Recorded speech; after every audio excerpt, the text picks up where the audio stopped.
I'd like to call this June 3rd City of Carrollton Mayor and Council meeting to order. If you please rise for the Pledge of Allegiance led by me and remain standing for the invocation by Mr. Triplett.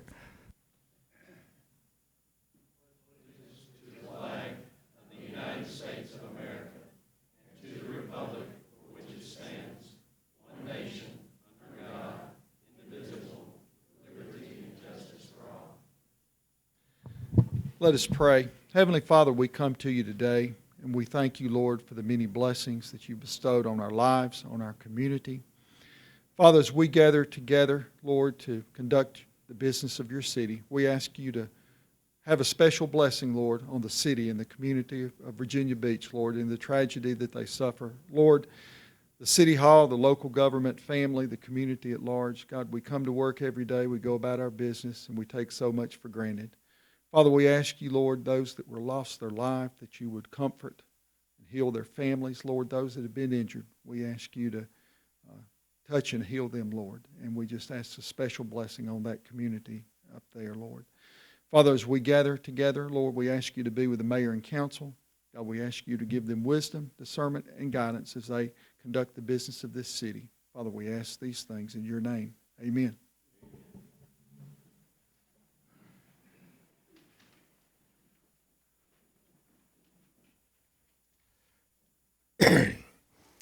Gets us down to item number 4, citizens' comment. If you have something you'd like to bring before this body, if you would please come to the front. Try to limit your comments to 3 minutes. State your name and address. And at this time, we will start with that.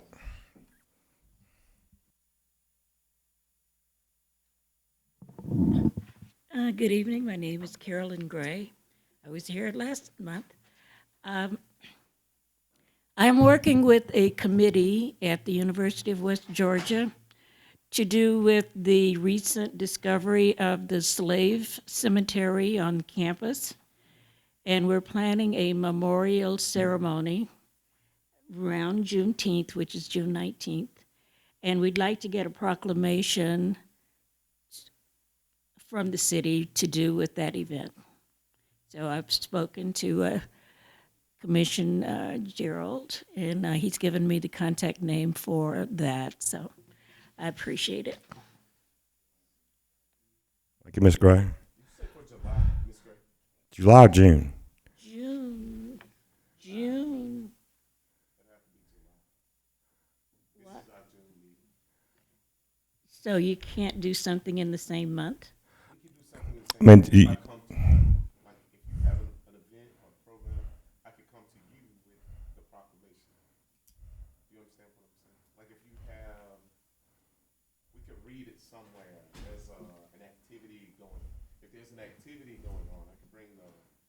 proclamation to that activity and read it. Or we could wait till the July meeting and do like a culminating activity and maybe invite some of the people who have been on program at the celebrations here, and we read the proclamation to close out the meeting. Okay. But we can't have, we won't have another Mm. Okay, but can you not do the proclamation? Is that what you're telling me? Oh, we can come back in July and read it. But we need it for the event in June.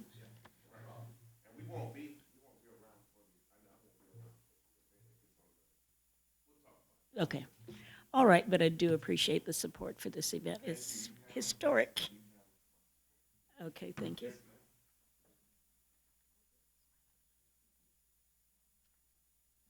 Good evening, Mr. Mayor, the Honorable City Councilman. My name is Chris Davis, 208 Farmington Trace. Some concerns about Optimus Park. Took my niece over there this past week. Just some safety concerns about the playground equipment as well as the paved area for basketball. Just want to save the city from some risk or something and injuries to kids because the roots have buckled the concrete and there's no way they can have a basketball game there without some kind of risk of physical and bodily harm. So if we could just get somebody to check that out just from a safety standpoint and help us out with that. My second point, really quick, for Chief Carroll. Not Carroll, sorry, went way back in time. Can we address the speed on North Lake Shore Drive? Just walking in front of the rec department, they're coming off of the bypass and they're maintaining at 55 miles an hour, blowing through that three-way stop and just all the way to Stewart Street. So we could just get more visibility or something to retard speeds in that area. Seeing how the rec department is our crown jewel in that area, we got a lot of kids, bus stops, animals, pets, geese. So if we could just address the speed in that area, we greatly appreciate it. Thank you. Yes.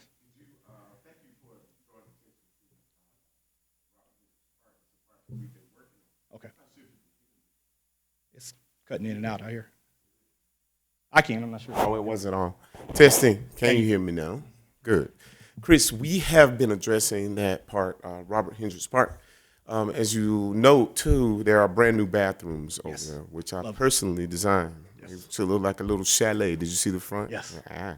So we have been addressing issues over there, but we appreciate your attention and the things that you brought to our attention that we're already aware of, and we're in the, Peter, where you at?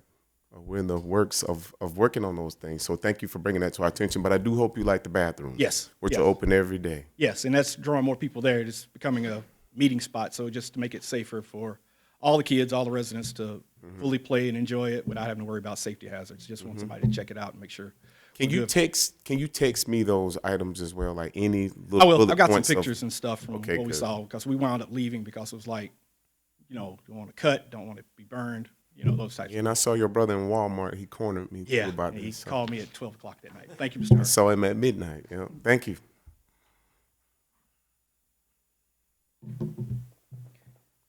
Hello, my name is Ben Jenkins. I live at 1100 Farmers High Road in Carrollton. I'm here to speak tonight to concerns about the recent events surrounding the Calendar Girls play. I understand that there were certain persons involved in the city making the decision to drop its support of that play in some respects. It was somewhat of an embarrassment to me personally to see my hometown on local news stations where it was made apparent that not all of the due diligence was done at the beginning of the selection of this particular play. There were policies, it is my understanding, that were in place, that were put into place after a similar event happened previously, many years ago, with the CCCT, and it is pretty much egg on the face of the entirety of Carrollton at this point in time to have had the support pulled. Now, I understand that there has been some addressing of this issue, that there have been situations put forward that the play may continue to proceed in some way, shape, or form, but not necessarily with the city of Carrollton giving its full support. And I know that the city of Carrollton has been a longtime supporter of the arts, and that has always been a point of pride that I have taken.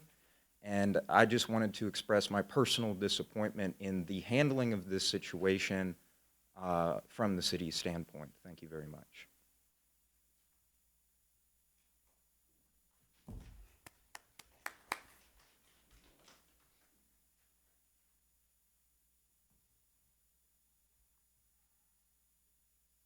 I'm going to read since I'm timed.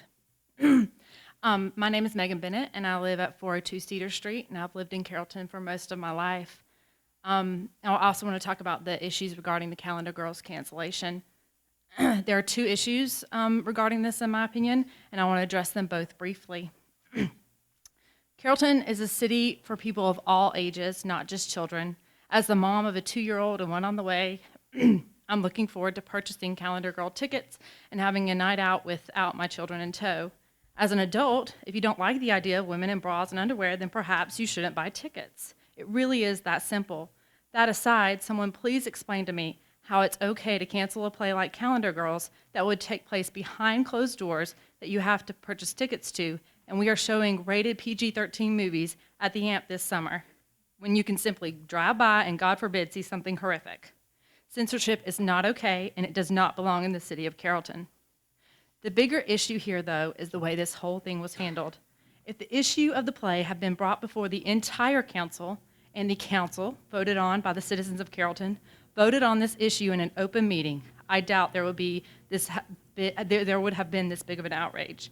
Instead, our city manager, Tim Grizzard, heard about the play, was apparently uncomfortable with it, and took it upon himself, and I quote from an email directly from him, speak with several council members, local pastors, and community leaders by phone to gain input and to discuss possible concerns over the performance.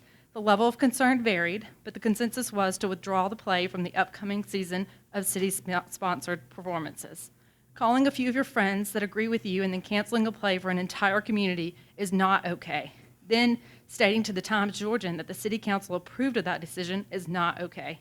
City Councilman Gerald Bird knew nothing of the decision until after the play was canceled. That is not getting city council approval. It is not okay to mislead people, and good old boy politics is not okay. Carrollton is better than this.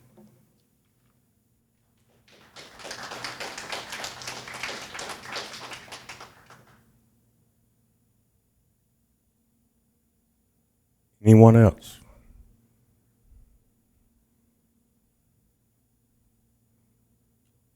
Hearing none, we will move ahead. Have the minutes, item number 5. I assume y'all had a chance to read them all, and y'all are ready to go.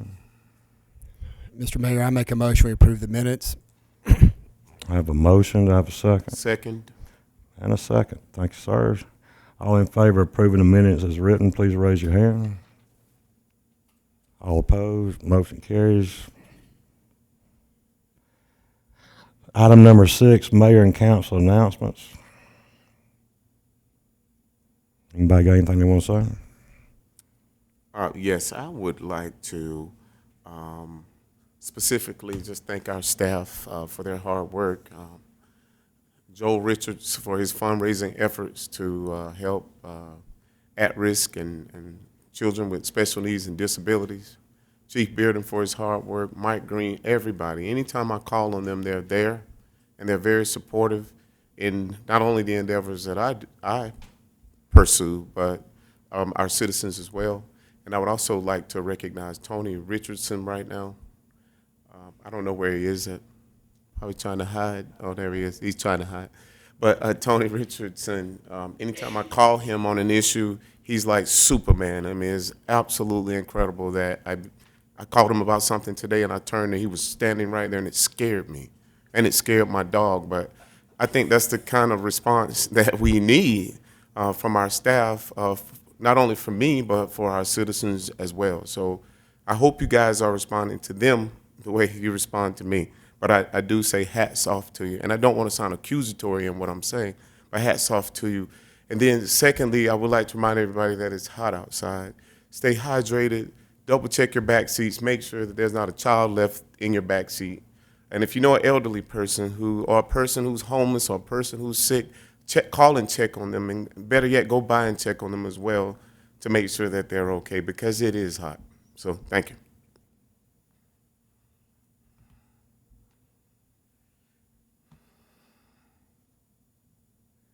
I'm going to move it on to you. Nobody else wants to speak. Approval. City manager announcement. Just real quickly, again, I want to thank all the staff for all their hard work, but I want to specifically thank Peter Meyerhofer. This is a time of year when he is busiest, and he gets some of the craziest complaints I've ever seen, and no one is ever happy. And I know a lot of people are using his swimming pools and water park and had some mechanical issues there. And again, he gets a lot of bizarre complaints. They never make it to my office. He always handles them, so I appreciate that. And I see what you're going through, and I don't envy your position, so thank you. All right, sirs. Item number 8, approval of agenda items for consideration. We have a motion to approve the agenda. Make a motion we approve the agenda items as set forth. I have a second. I have a motion and a second to approve. All in favor, please raise your hand. Motion carries. Thank you very much, gentlemen. Item number 1, Ms. Studdard, rezoning request.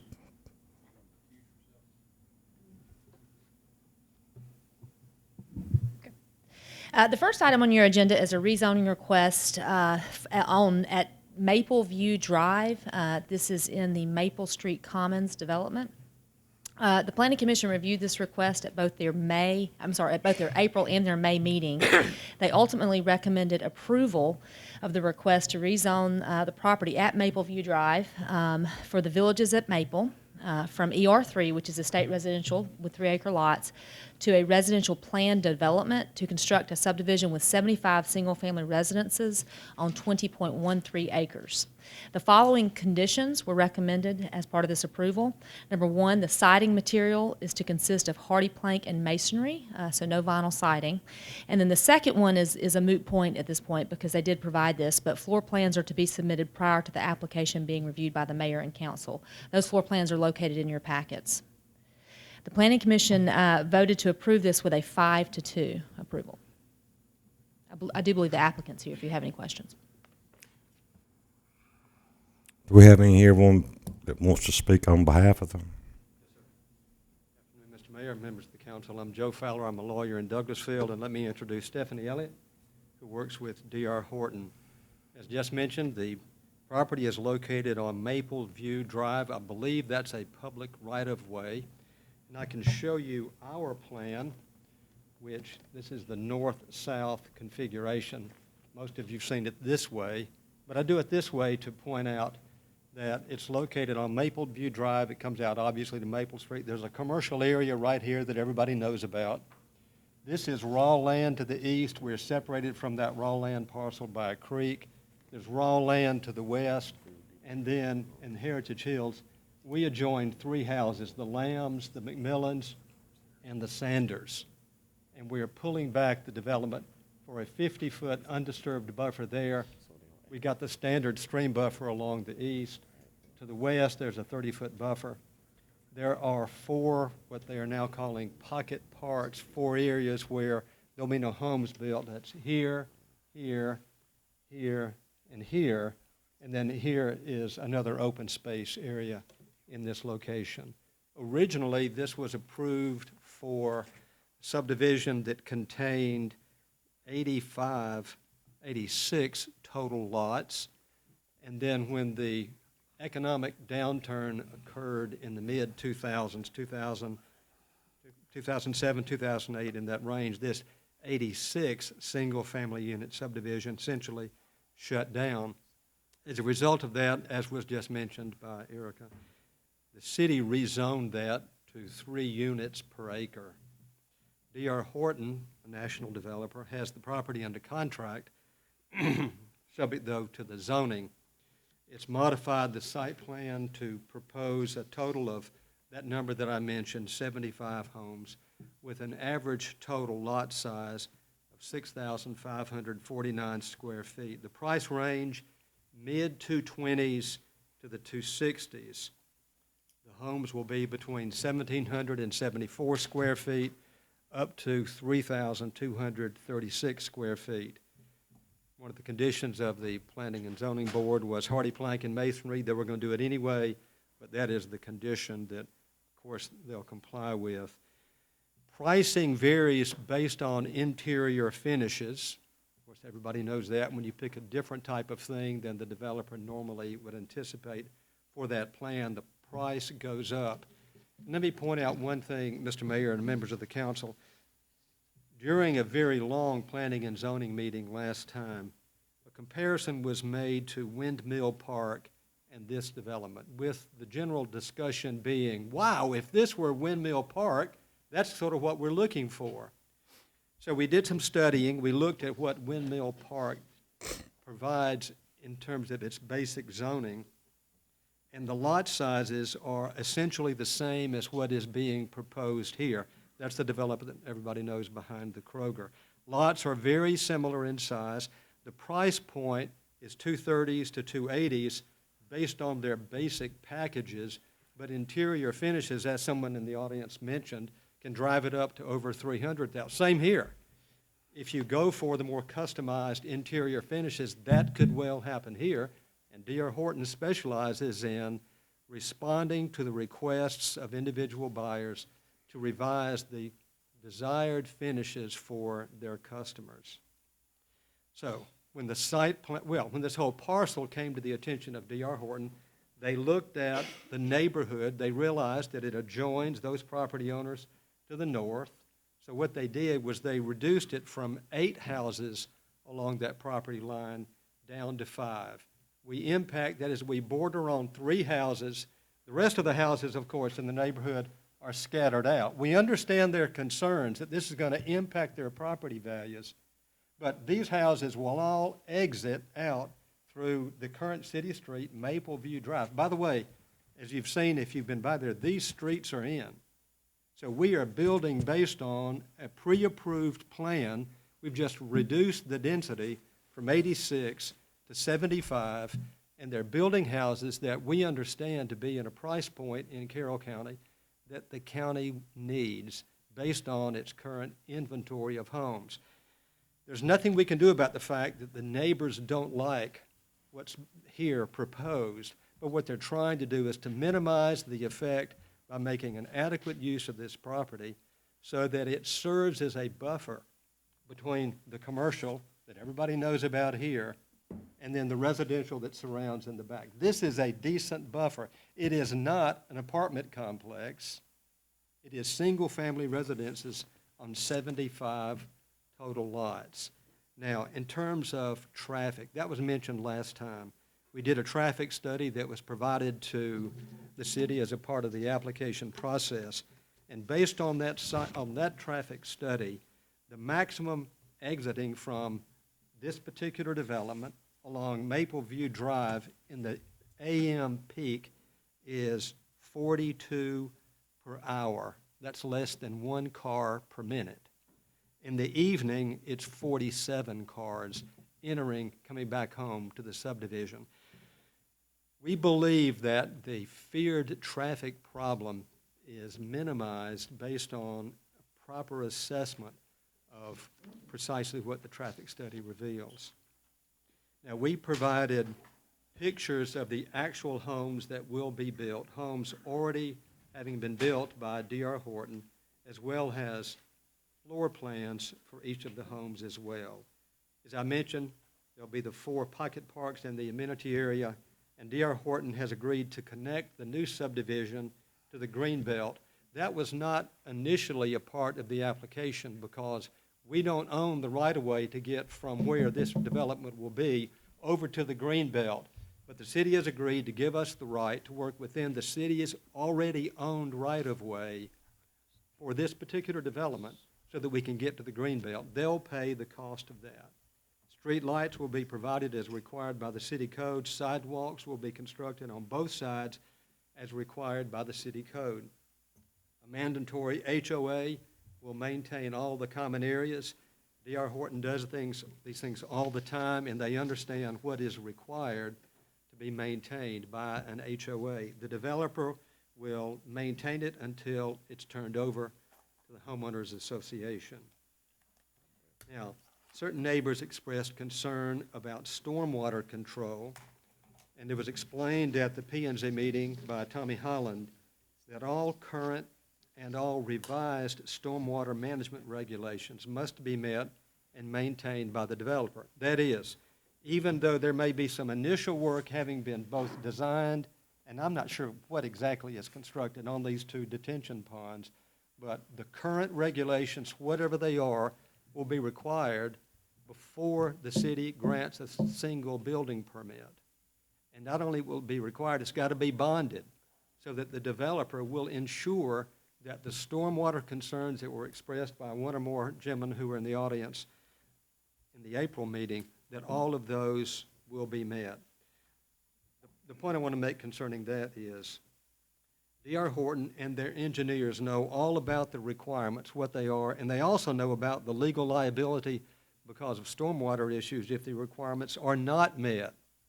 And if there's a problem, you can bet that that bond will be called, and it has to remain in effect according to whatever the internal city requirements are for that. After the developer is finished, the HOA will be in charge of the pond just like your ordinance requires. And it's not just the pond, but it's also the common areas as well. So we respectfully request your support for this application. We believe the plan before you provides that buffer that I mentioned a moment ago between the commercial properties and the land that lies adjacent to the south. As I mentioned, D.R. Horton learned about this property, knowing that the inventory of homes in this particular price point happens to be low in Carroll County, in the city of Carrollton, but in Carroll County. We believe the proposal gives a reasonable solution to the issue, while we hope minimizing the impact on the neighbors that are here. Their traffic exits through, of course, a significantly different area.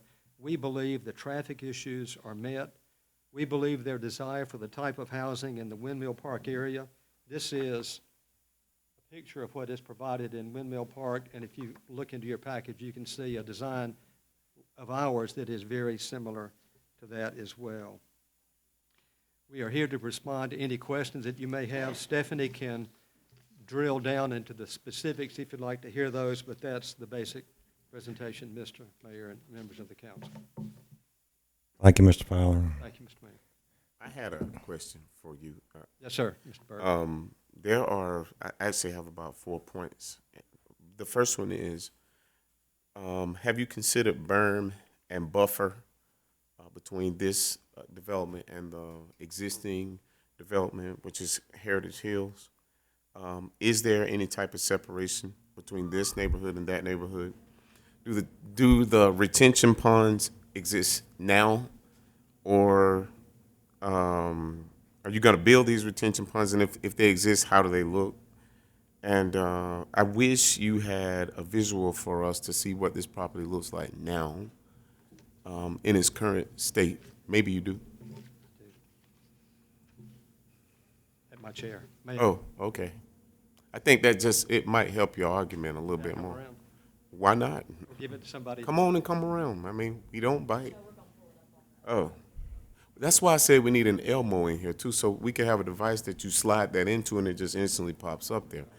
Then everybody can see it. Y'all know what an Elmo is, everybody? It's the camera that we need that in I here. went to school with Elmo. We like Elmo. You'll see it in the smaller version that's now being Oh, enlarged. no, I don't mean an aerial. I mean, like, if you were standing on the ground and actually took a photo of, because I think it's kind of blighted, isn't it? It's been a long time. It has. Those streets were put in when this was originally approved for the 86 houses. I was in my 20s. Yeah, so was I. And the detention pond appears to be overgrown, as you see in this aerial right here. Here are the three houses that we adjoin right here. And this is the edge of the development. It will be undisturbed in the portion that I cannot now reach. But you see what the overgrowth is in that location that separates us from Heritage Hill. Of course, no impact here, no impact here. That's all undeveloped property. So the buffer would just be those trees then? That's the buffer? Yes, sir. Now, Okay. if I'm not mistaken, that's what the city requested, leave it undisturbed. I didn't hear the question. You said if you're not mistaken, what?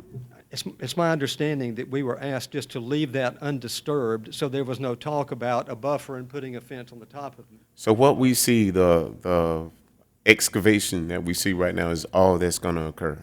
Like you're not going to go any farther back or any more? This is the parcel, this whole yellow outline? That is the limit of construction, and that's based on the road network that was approved by the city and part of the city network years ago. And D.R. Horton is simply acquiring that site, subject to your approval. And so with the reduction of acreage, you created amenities with the reduction of acreage? Lots, yes, sir. We reduced the density from 86 to 75, put in some pocket parks. They will have to redo the detention ponds, which I believe to be overgrown. And they'll have to bring those to current regulation, maintain them according to current regulation. Or be cited for not doing it, and they don't want that to happen. Do you have an equation to share with us as to how much monthly payments are for houses that are in the 220s to 280s? I don't have that information, but I'm hoping Ms. You Evans- should have that. I should know everything, and that's what my. You should. That's what my You wife got to know your tells craft. me all the time. You know. I bet she can come up here and do it. You should know it right off. Don't you sell houses and stuff like that? I don't. I'm actually in just the land acquisitions part, so Oh. I help with projects like this. But with the 220s to the 280s, I mean 260s, that's actually going to be our starting prices. So any kind of like lot purchases or options from there can be added, or it can, someone can purchase what the standard features are. But you're looking at somewhere between the 1,600 to probably about 2,200. So possibly a teacher or like a firefighter or Correct. professor from the university could possibly. Yes, and depending on the down payment that's made, I mean, it can go lower. Okay. Okay, you just said that 1,700 to 2,200? 16.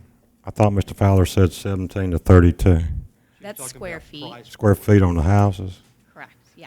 No, I'm talking about like monthly payments. Oh, okay. Right. Looks like payment would be about $1,200 a month. That wouldn't include taxes or insurance. With taxes and insurance. The mayor was thinking that we were confusing that with the square footages of the I see. houses. So which lots y'all gonna put 3,200 on 4,600 square feet a lot? Well, it all depends on the actual lots that we have. There's not going to be a lot that can fit with that.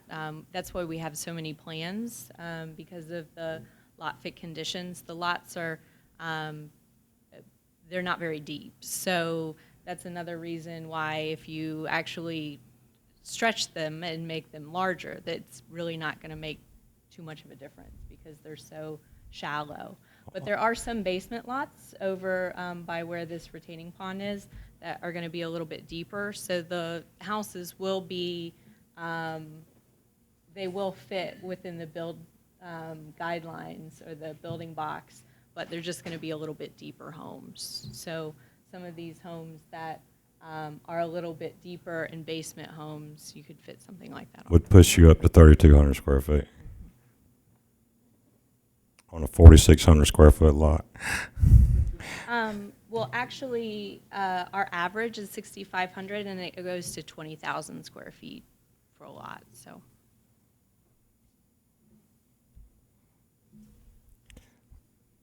Okay. Is anybody else that'd like to speak in favor of this project here tonight? Thank you, Mr. Fowler. And my apologies if I came across as being humorous. I'm not, and I respect you all, so thank you. I'm Dwayne Hicks. I live on Ringer Road in South Carroll County, broker manager of Metro West Realty, and I also serve as the local director of the West Metro Board of Realtors. I'm here tonight because we have a significant housing shortage in Carrollton. We have nothing to sell. You can talk to an average realtor that's working with buyers, and they're struggling to find inventory. I think we're almost to be able to use the word crisis to say that. I can tell you families who are moving their kids into the basement apartment or creating a place for their kids to live to keep them off the streets and keep them out of some areas that are not so desirable. We need this price point. We need this housing. And I don't know what, I'm not a mind reader, but I do know there's some dissent among you guys, and I'm just wondering what it's going to take to get something going here. It seems to me that these guys have checked all the boxes with the city staff. They seem to have gone overboard doing their due diligence, and yet it seems to me that the tenor of the council is no. And I'm just trying to figure that out. Is there a work session needed with these guys in and with the neighbors that are pushing back? We have a great city, and we need to keep allowing it to grow and lift a little bit. So I just want to encourage you guys to maybe rethink your no to a yes and get this thing going forward and getting that pipe neighborhood that's out there now, Gerald. If you go out there, it's pretty deplorable. It's nasty. And it could be a thriving place. And I think there can be some good neighbors to the folks at Heritage Hills who are also good neighbors. So I think it'd be a good project. Is there anyone else? Anyone want to speak in opposition here tonight of this project?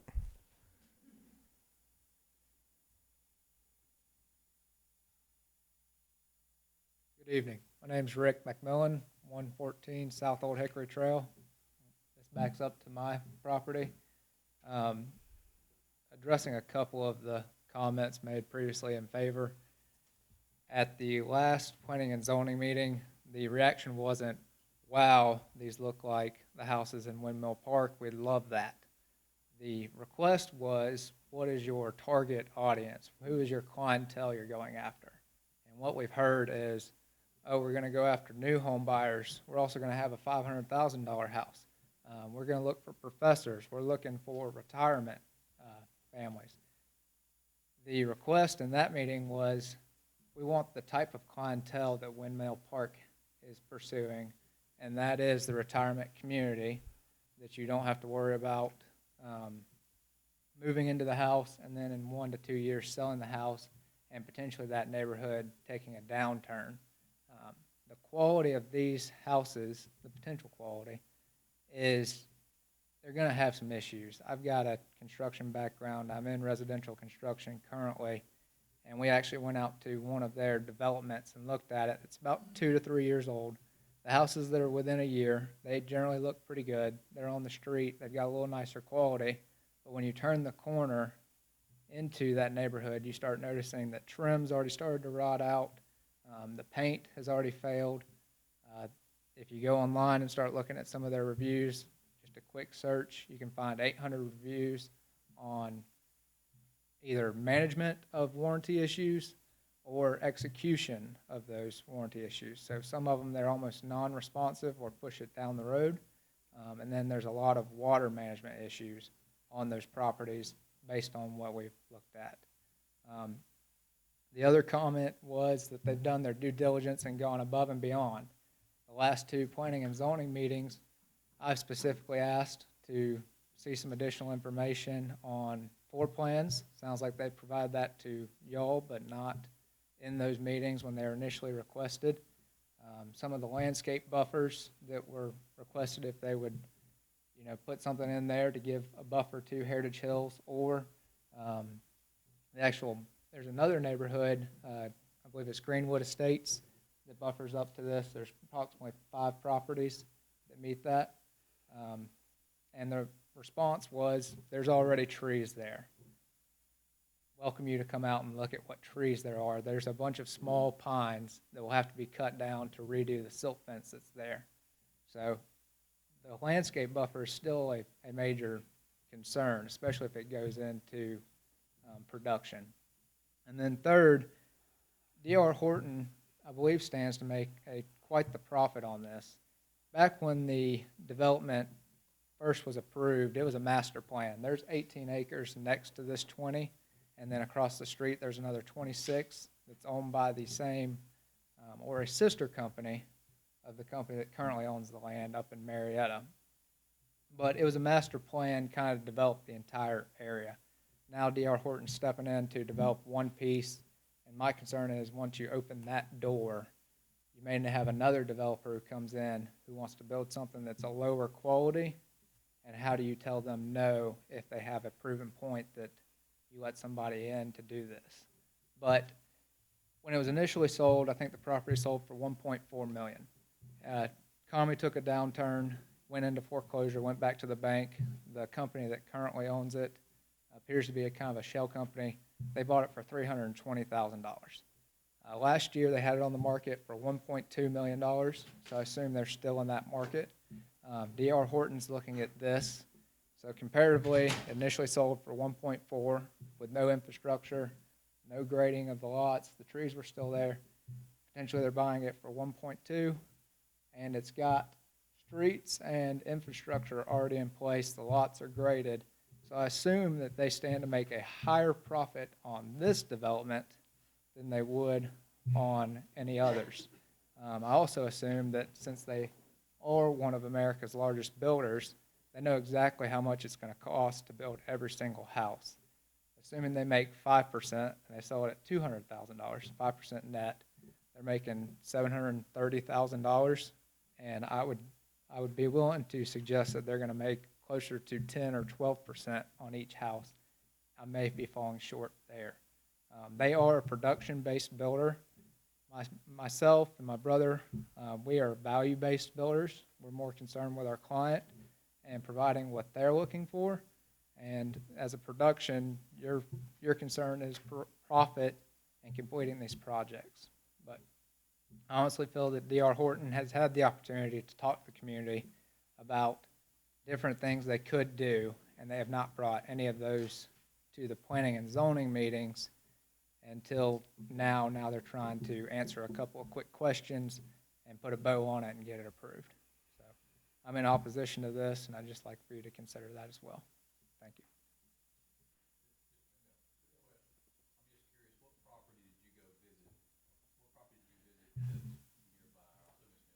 So it's in Noonan, Georgia. I don't know the exact development name, but Stonebridge.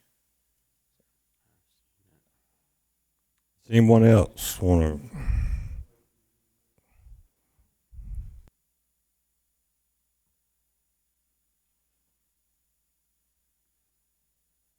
Hi, my name's Tom Dysinger. I live at 113 Stonewall Drive. My concern is not that I'm opposed. I believe that any positive growth in Carrollton should be enacted upon, but it has to be maintaining public and private assets. And it concerns me sitting back tonight and listening to the legal representative mentioning about the detention pond possibly not operational. Well, you haven't been there. All you're doing is talking, because the detention pond is filled with 3 to 6 inch trees. There's also bare ground that's allowing the mud and silt to come down. In my property, I own all the way along Stonewall Drive and down Amherst, which borders the Little Tallapoosa River, a drinking source, and there's wetlands back there. I've been there, I guess, 16 years now, and we had lush growth of trees back there. Now there's starting to be signs of deterioration and loss. But the real concerning factor is with the non-porous surfaces, there's an increase in petrochemicals. When the water resides, there are petrochemicals sitting in the wetlands. And to turn over stormwater management to a homeowners association, I don't know what assurances that the city can give, because right now, I don't know if the holding company that owns it are special, but they sure aren't doing anything. So what is going to ensure that a homeowners association? But it's not only my property, it's the drinking water that's a wetlands down there. Part of the city property is also affected. And I believe that when he mentioned all the things that they're doing, I didn't hear any mention of a stormwater study or management plan. I know Tommy's been back to the property, and he'll concur that there's ground that's barren, that's allowing silt coming down, and it's non-functional, the detention pond. So please, when you guys consider, there should be some assurances to protect our assets, both public and private, and I didn't hear any mention of that whatsoever. Thank you very much. Anyone else?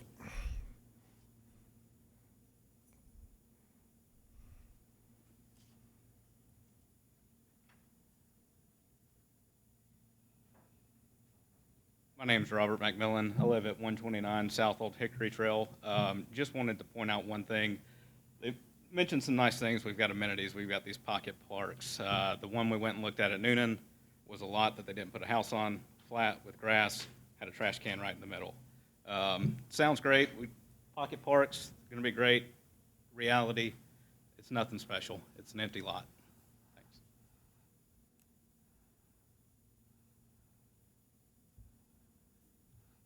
Anyone else? Okay, we'll close public discussion side. Is there any discussion from the council? I was wondering, I mean, this property has sat there for a long time, and I don't want to come across as seeming like I'm saying that any project is better than no project, but I wonder what at all would make the people of Heritage Hills who have come here tonight to speak against this? What measure by these people, what could they do to make you happy or to appease you? And the issue with the retention pond and the trees and all, I almost feel like we need to table this and get y'all to work with them and come together again at a later date. And yes, I'm kind of leaning towards making a motion to table it. Well, I agree with what Mr. Dysinger said, if I've got the name correct. It's a deplorable condition, and before we can do anything, we've got to redo the entire pond based on a stormwater management plan that Tommy Holland will have to review and inspect. We can't do anything until that's done, and so we agree with him. And you're not going to let us. Tim Grizzard would never give us or let any staff person give us a permit until that happens.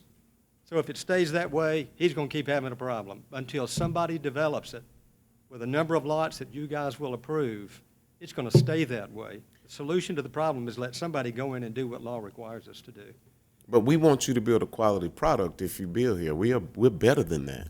Yeah, we know you are, and that's Yes, what we we believe are. they can build. Now, Yeah. I'm not sure what happened in Noonan about warranty claims. I'm not sure what the problem with a company making a profit is in America. Sounds a lot like a Bernie Sanders campaign to me. But that aside, we will absolutely do what's necessary to keep up with what the law requires. Now, if you want to table it, I'll be glad to meet with him and our engineer so he can see exactly what will have to happen. But I don't know if they even want to entertain the idea, the people of Heritage Hills. I mean, what if they go away, and what if somebody with a lesser quality product comes along? You know, we'll be back here again.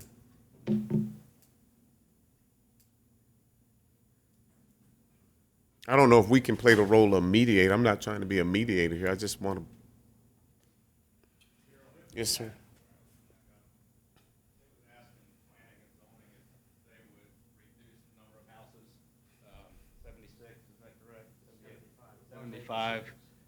Take 5 houses out, spread them out.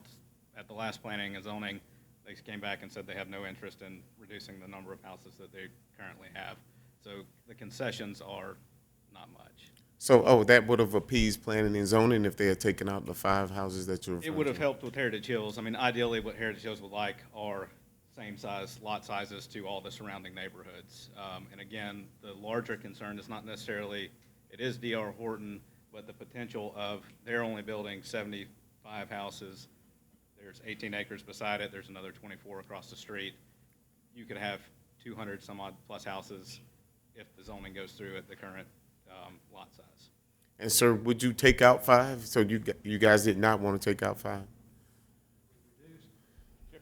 We reduced by 11 from 89 to 75, and that's where we are. So 75 is the cap. Yes, You wouldn't go that's where- any. Okay, I'm going to close discussion. I assume y'all ready to vote on this issue. Mr. Mayor, I make a motion. I move to deny D.R. Horton, Inc.'s rezoning and annexation application. I have a motion. Do we have a second?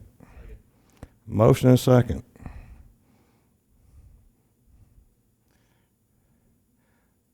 On denial. All in favor of Mett's motion and Mr. Waters' second, please raise your hand. All opposed? Motion carries. Thank you, gentlemen. I just wish we could have found a solution and worked it out. Resolution 13-219. Mr. Triplett.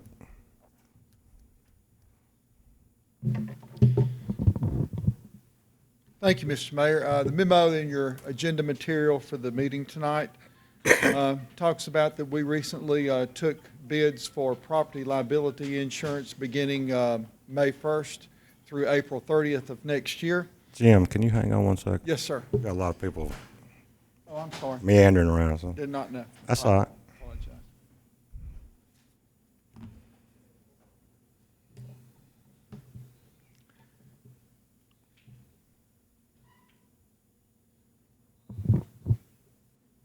All right, sir. Thank you very much. Yes, sir. And the successful bidder for the property liability package was the Georgia Municipal Association. They provide insurance services to member cities through their insurance arm, so to speak, is called GIRMA. It's an abbreviation for the Georgia Local Risk Management Agency, Interlocal Risk Management Agency, excuse me. They're requesting all new member cities into their program to execute a resolution authorizing membership into the program. And basically, the resolution just states just a handful of basic provisions. Number one, that GMA is the administrator of the GIRMA insurance pool, that it's governed by a board of trustees that directs the affairs of the program. It outlines membership qualifications for member cities.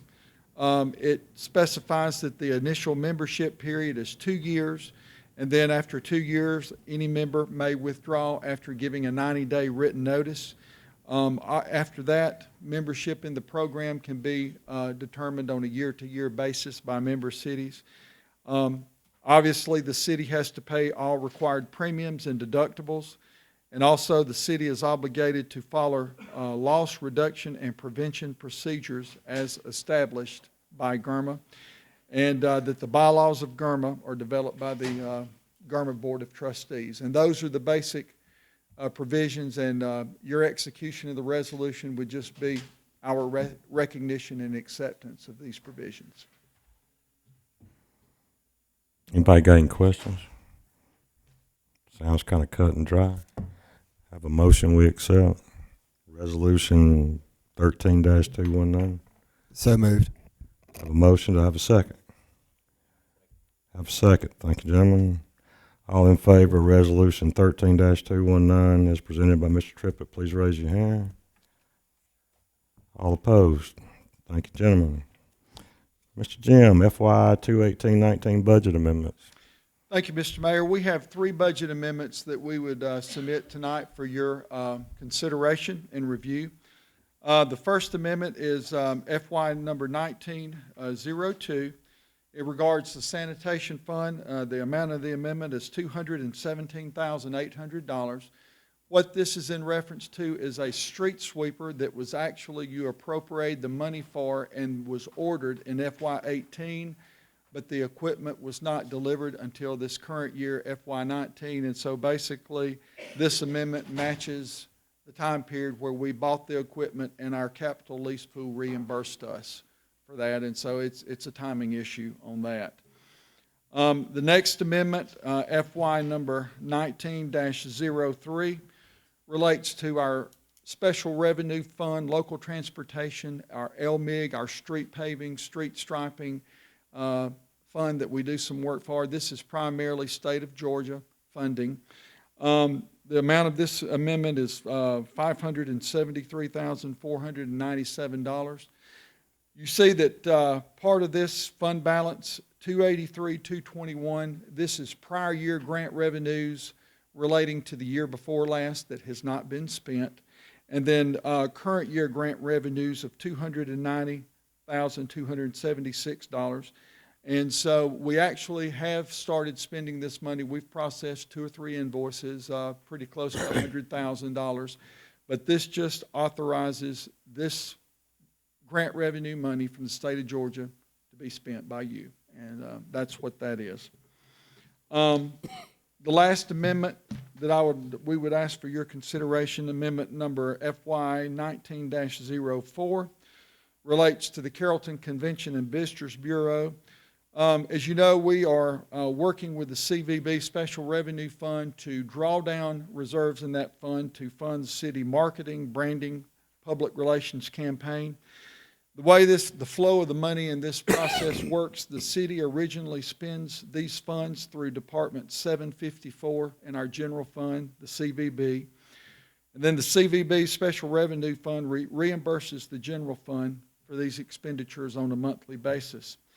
And so you see that the increased expenditures are offset by increased reimbursement revenues from the Convention and Visitors Bureau Special Revenue Fund. So the professional services, the advertising, publicity, the printing and binding, these are the increased amounts that we're bringing forward to you tonight, and they will be offset by increased reimbursement revenues from the Convention and Visitors Bureau. And so those are the amendments we have. Any questions, I'll be glad to answer. Mr. Mayor and Council, I want to be real clear on this. These are bookkeeping items. These are not new expenses. These are bookkeeping items that keep the auditors happy. I'd be glad to explain in depth any of these. Again, that first one he mentioned, you authorized in the previous year's budget to purchase that street sweeper. It took so long for that equipment to come in that we were in the next year, and we have to pay the bill then. And so this is something you already approved, but we had to show the money in the next year. So that's the only reason that's a change. It's not a new purchase at all in any way, shape, or form. The second item, again, is DOT money that Tommy gets for us, and it's been sitting there for us to use. We got pinged by auditors before for you not having allocated that. Again, this is not an expense to the city. It's money that's been sitting there for use for paving. And so we're just, again, it's just a bookkeeping issue. And then similarly with that last item, we get hotel motel tax money that goes to the CVB. They pay for things that the city does. And again, we got pinged before because y'all had not specifically allocated to do that. So these are not new expenses. These are not expenses that you didn't know about. It is clearly just bookkeeping and what fund this money comes from. I just want to be very clear on that. Anybody got any questions? Motion we approve. Mr. Mayor, I move to approve the fiscal year 19 amendments identified as 19-02 sanitation, which is the name of that department, 19-03 local transportation, the name of that department, and 19-04 Carrollton CVB, name of that department, as shown in our papers provided to us by city staff. I have a second. Any more discussion? All in favor of approval, please raise your hand. Motion carries. Thank you very much. Mr. Jim. You have in your agenda material the proposed FY20 operating budgets for the general fund, the water sewer enterprise fund, sanitation enterprise fund, the special revenue funds for hazardous material response team, hotel motel tax fund, the local transportation fund, and I believe the drug seizure fund. Just want to summarize briefly the major operating funds, beginning with the general fund. We're proposing to you a general fund operating budget of $28,004,958. As your transmittal letter says on page 1, this represents a total increase, including capital expenditures, of $1,173,006, 4% over the FY 2018-19 budget of $26,831,952. Now, when we remove the capital items from this budget proposal, and we have what we call the operation and maintenance budget, the proposed budget actually is $26,477,571 net of capital, and that actually represents a total decrease of $354,381, 1% from the FY 2018-2019 budget. I just want to make a couple of comments regarding our revenues for the general fund, and in the tax section regarding ad valorem real estate taxes. We're keeping that, forecasting to keep at the current level of $3,856,000. Your transmittal letter points out that after we had that major reassessment 2 years ago, we made a positive jump in this revenue of about $300,000. This year, the tax digest actually grew less than 1%. Probably lack of new growth, annexation, new construction, but also there's been a lot of appeals still going on. And the successful appeals and rollback of property values, it's affected our tax digest for the current year. And so we're recommending that we keep this at the current level until we get a better feel on where this is going or trending. I'm not going to go through all of these unless you have questions on it, but the two that are really doing well in the tax section of general fund, sales tax. Our current year budget is $4,200,000 budget, and we're forecasting $4,600,000. That's a really good indicator of how well our local retail economy is doing here in the city. And also, another strong performer in our tax revenue for the city is our insurance premium tax. It continues to grow 7 to 9% each year, and we're forecasting that to increase by $150,000 to $1,870,000. We make the statement that overall, our revenue tax structure, it indicates economic stability with the potential for solid growth in the future. And moving down to licenses and permits, we are forecasting a $100,000 increase in permit to $225,000. We are having increased confidence in this area, and that number has been trending up in the last couple of years. Our intergovernmental revenue, which includes fire reimbursement, recreation reimbursement from Carroll County, our drug task force reimbursement, Convention and Visitors Bureau reimbursements, and Carrollton City Schools reimbursements, we're projecting to remain at near current levels.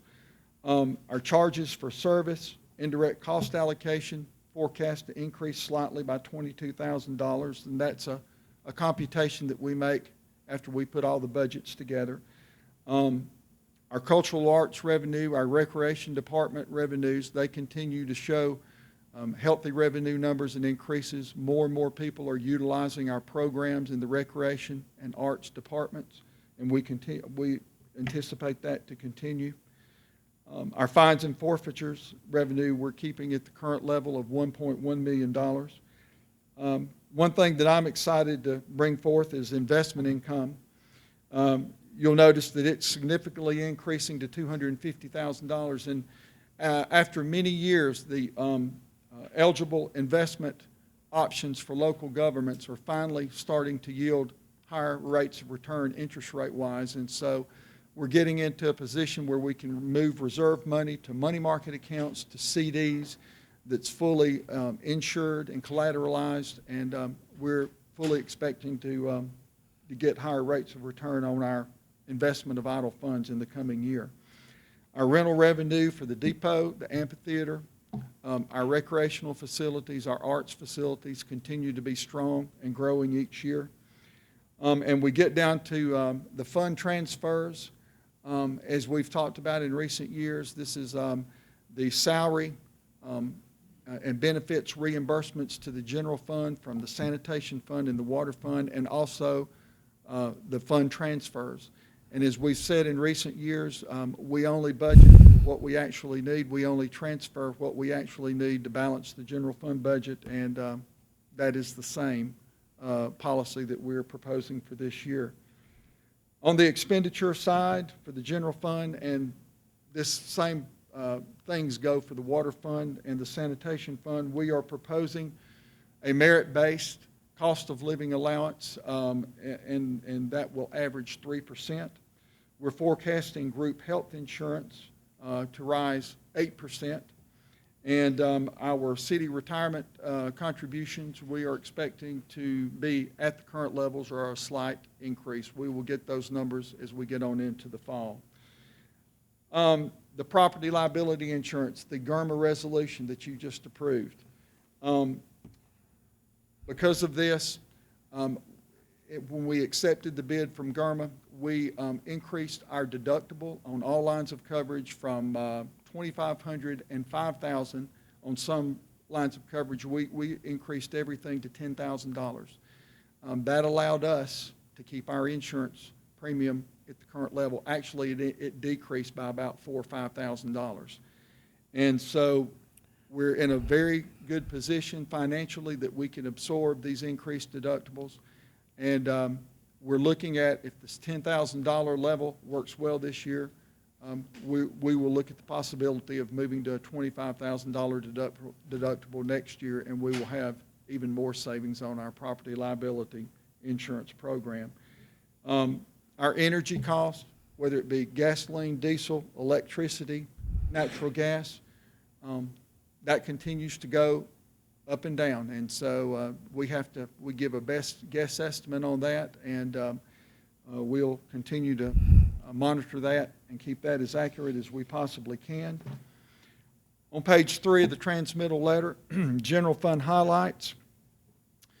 Engineering, $140,000 bucket truck. just like the budget amendment that you just approved for the street sweeper, this was a piece of equipment that was ordered last year, and it will not be delivered until this fall. And so basically, we need to reappropriate this money so it will be available to pay for it when it comes in. There is a shop addition to the engineering building for $20,000. Computer replacements citywide as needed, $175,000. A lot of our desktop units are probably 6, 8 years old. They're getting a lot of age on them. We're starting to have some problems with that, and we need to replace those. The police department, the first lease payment on the new vehicles that you approved for the take-home program, $167,920. We're going to have to re-roof the older building of the public safety facility, and the police portion of that will be $87,100, and the fire portion of that will be $42,900. And on down in the fire department, a new fire marshal vehicle for $38,082.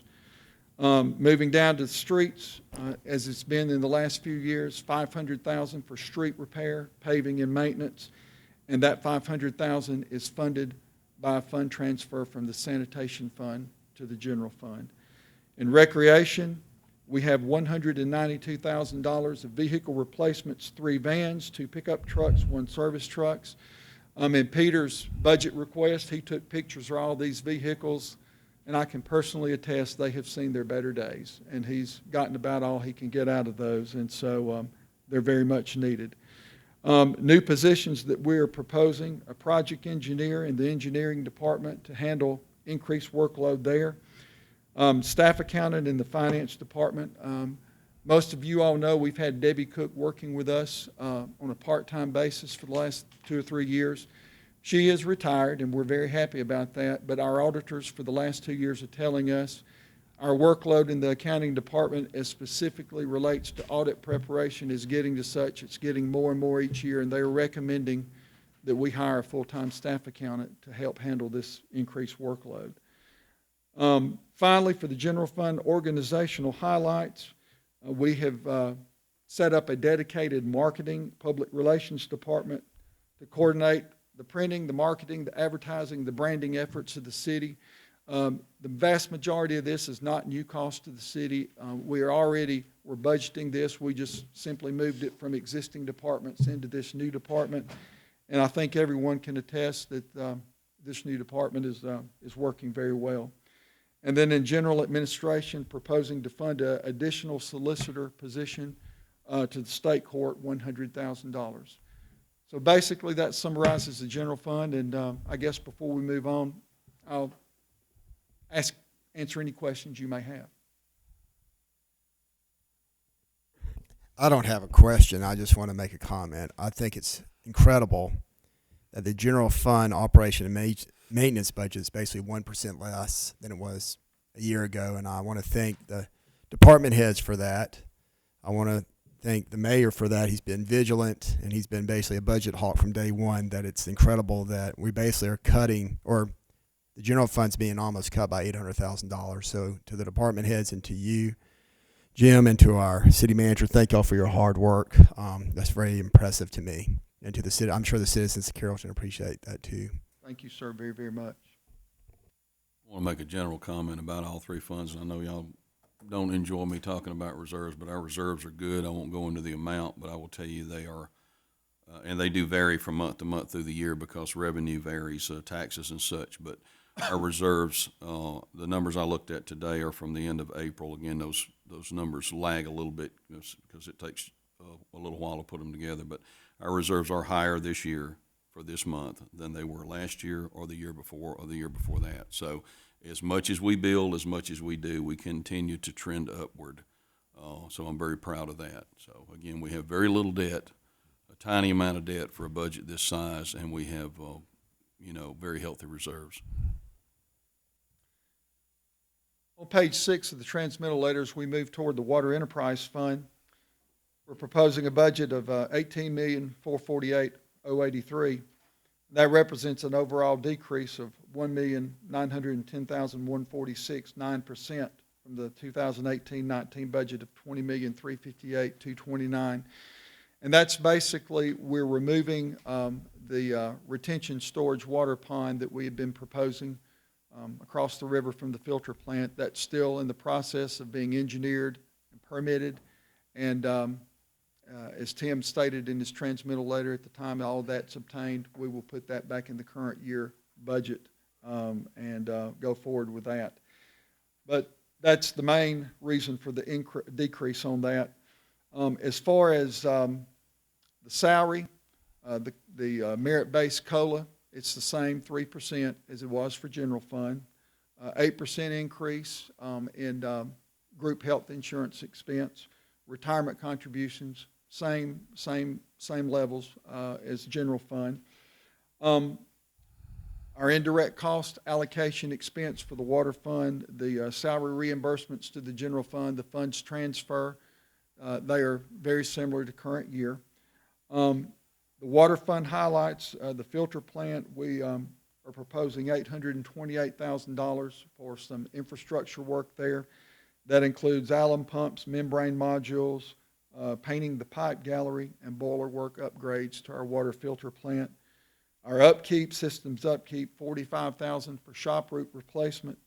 And then this is one big item. Our current year, we have $500,000 in our capital for systems upkeep for water sewer line replacement. We are increasing that to $2.1 million in the process of working with the budget and talking with Mike Green, and we've identified a lot of areas where we need to do repair and rehab work on our water sewer lines, and so we went ahead and budgeted that money for the new coming year. Wastewater plant, $580,000 for major infrastructure upgrades, clarifier upgrades, and additional upgrades as needed. Replacement of 2 utility trucks, $109,000, and then replacement of a flatbed service truck, $53,100. And moving on down to facilities maintenance, $250,000 for infrastructure upgrades, and basically that is continuing on the lift station rehab, continuing on that, working on those lift stations, and then miscellaneous upgrades as they're identified and needed. This budget proposes a 3% rate increase, and a rate schedule is included as part of this transmittal. So that basically summarizes the water fund. And any questions or comments on the water fund?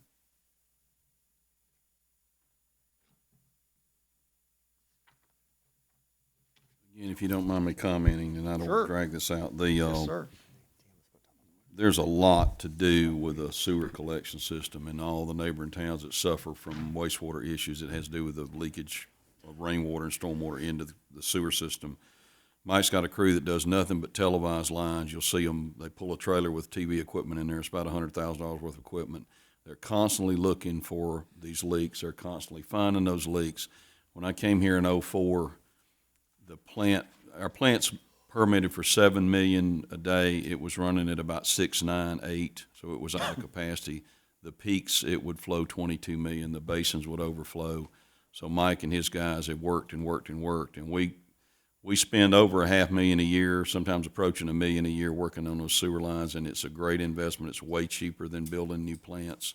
And so I would ask Tony what the flow is now, but it's probably under 4 million, about 4 million a day. So that 3 million gallons a day excess capacity is worth $50 million easily. It might be worth more than that if you had to build it. And so, again, I know I'm getting excited about something that only an engineer would get excited about, but I'm telling you, they do fantastic work, and it's a constant battle, and so that's why you see large numbers like that, but it's a very good investment.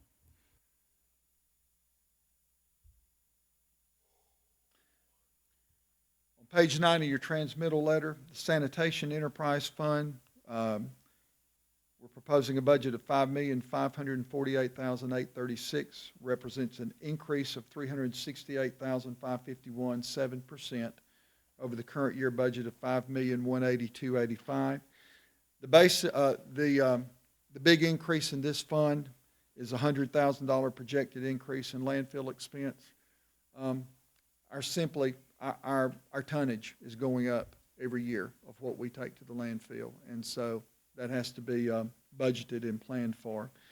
And as we said on the general fund side, we're fund transferring $500,000 from the sanitation fund to the general fund to cover street paving and repair infrastructure projects. Sanitation fund capital expense, we need a roof replacement, $32,000. He is not proposing any new vehicles for the coming year. As we close out with the hotel motel special revenue fund, hotel motel tax, we're projecting $820,000 for this fund, and this fund is completely funded by the 8% hotel motel tax that's levied. And as you see, $252,000 to the Carrollton Area Convention and Visitors Bureau, $106,000 to the Carroll County Chamber of Commerce, and $461,000 for city tourism product development. And so those are the summary of the major funds. And then the minor funds, the hazmat fund is $3,500, and the drug seizure fund is $100,000. And to be perfectly honest, that's educated guess every year because we have no idea of what we're going to seize and be able to distribute every year. So anyway, and then the LMIG, the transportation fund, is in the back of your packet, and we're putting that's that grant money that you just did a budget amendment on, and we're budgeting $573,000 in there too. It's the same amount because it's a timing issue. We're not sure how fast we're going to get this money spent or drawn down, and so we wanted appropriated budget amounts in there just in case we cross the fiscal year. And one point about sanitation fund, Yes. the landfill fee increase is really due to brush. We used to could take that to the transfer station. They can't take it anymore. You can't take it to a regular anymore. So it's $50 a ton to get rid of brush. It's only $39 a ton to get rid of garbage. I know that makes no sense, but in the environmental world, nothing makes any sense. We talked about grinding and storing the stuff somewhere here in town, but we know we'll have to move it later. So we really think the right thing to do is get rid of it now and get it properly landfill. But that's the bulk of that increase is that brush and debris. And of course, tonight is the public hearing. The final consideration in your vote will be at your meeting on July the 8th. So. Jim, just a question on the sanitation enterprise fund. And you addressed part of it. And in your defense, I didn't make it I was not at the work session, as you know. Yes, sir. I was in court. Nevertheless, it went up 7% of $368,000. You said $100,000 of that $368 is for the landfill expense. Mm-hmm. That leaves $268. I know a portion of that's for the COLA. I'm just trying to what's the makeup of that other $268? You follow what I'm saying with my numbers? Did I lose you? I think maybe you did. I'm sorry. I apologize. I'll read it. Sanitation Enterprise Fund represents, so you have the proposed fiscal year budget, $5.5 million, represents an increase of $368,000, a 7% increase. Mm-hmm. And then you said $100,000 of that is the landfill expense. I understand that. Yeah.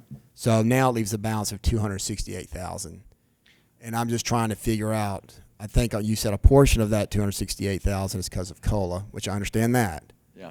So and then where was the rest of that? Well, the COLA, and then is going to be 8% increase in group health insurance for the employees that are paid out of the sanitation fund. All right. And then paving, I believe you said paving. Yes, paving. And how much money from sanitation fund is for? $500,000. Okay. And basically what that is, you'll see this budget proposes the last Senate an allocation of fund balance of $744,836. In other words, to fund all this, we're going to basically hit sanitation fund reserves for $744,000. Yeah, to transfer that to the general fund. Well, not all of that will be transferred to the general fund, just the $500,000, but to fund the sanitation fund as a whole with all of these things that we've talked about. Okay. Will require, we're budgeting to use $744,000 of sanitation fund reserves.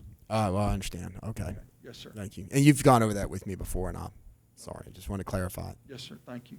Everything else, I mean, we had a decrease in the water fund and a 3% increase in the general fund, but then we have a 7% increase in the sanitation fund. And Exactly. it's been my experience, usually sanitation fund doesn't jump that much. Exactly.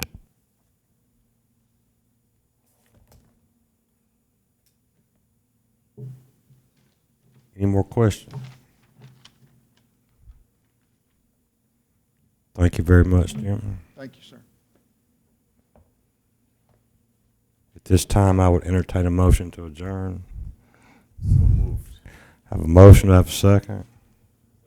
Have a second. My knees, I'm on.